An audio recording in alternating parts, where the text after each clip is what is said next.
एक किसान दिन भर ऊख के खेत में पानी भरता रहा।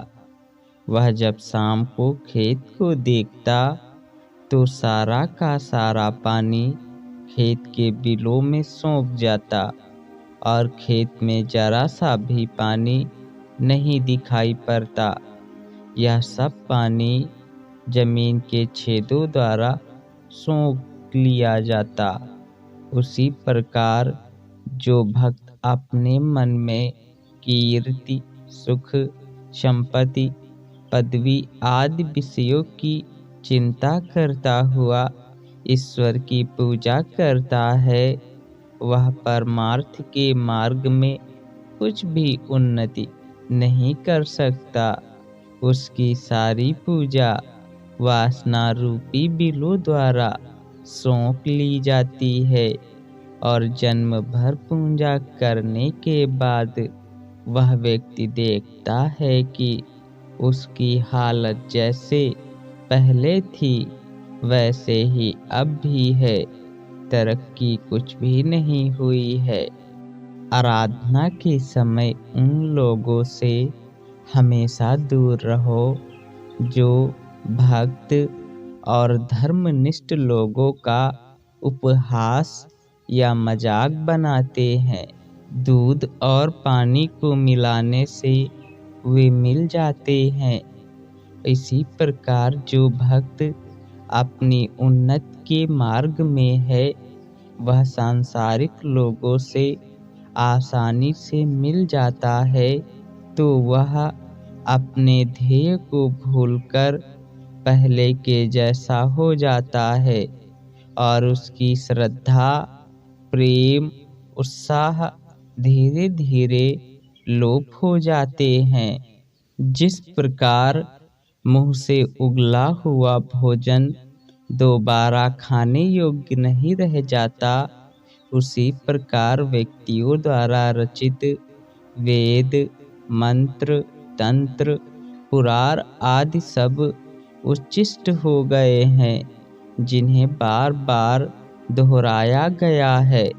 किंतु ब्रह्म अथवा परमात्मा कभी भी पुराना नहीं हो सकता, क्योंकि उसके वर्णन करने के लिए अभी तक किसी की वाणी ना तो समर्थ हुई है और ना कभी समर्थ होगी। परमात्मा तो नित्य नवीन है, उसका वर्णन शब्दों से नहीं किया जा सकता है। जिस प्रकार सूर्य को मेघ ढक लेते हैं, उसी प्रकार परमात्मा को माया ने ढक लिया है। जैसे जब मेघ हटते हैं तो सूर्य दिखाई पड़ता है, उसी प्रकार जब माया हटती है तो परमेश्वर के दर्शन होते हैं। हरि जब सिंह का चेहरा अपने मुंह में लगा लेता है तो वह बहुत भयंकर दिखाई पड़ता है।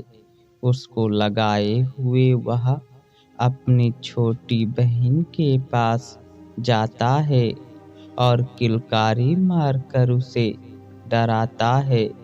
उसकी छोटी बहन घबरा जाती है और एकदम से जोर जोर चिल्लाने लगती है और सोचती है कि अरे, अब तो मैं भाग भी नहीं सकती, यह दुष्ट तो मुझे खा जाएगा।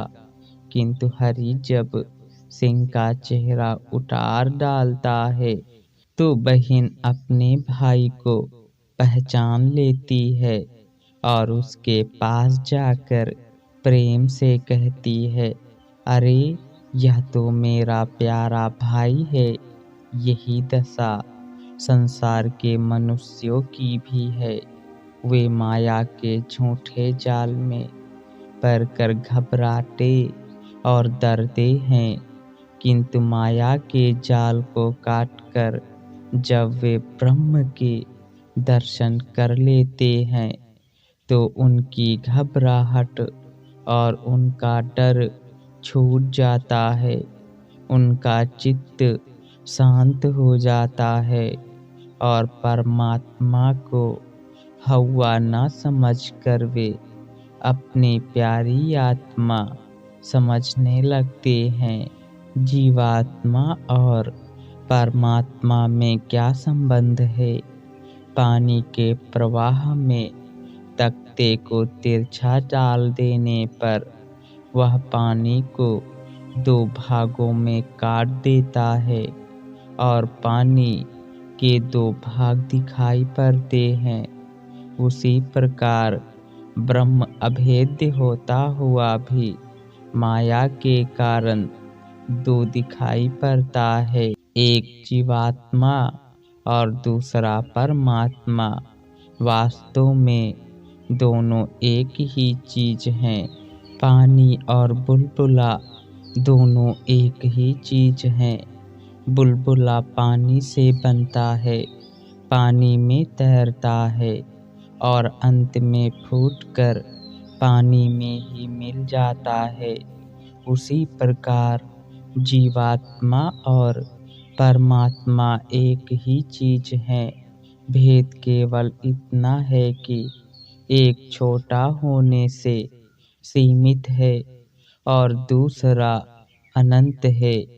जीवात्मा परतंत्र है तो परमात्मा स्वतंत्र है।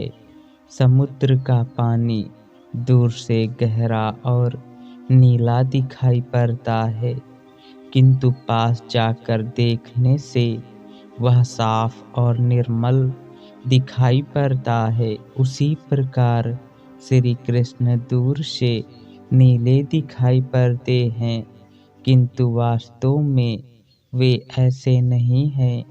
वे शुद्ध और निर्मल हैं।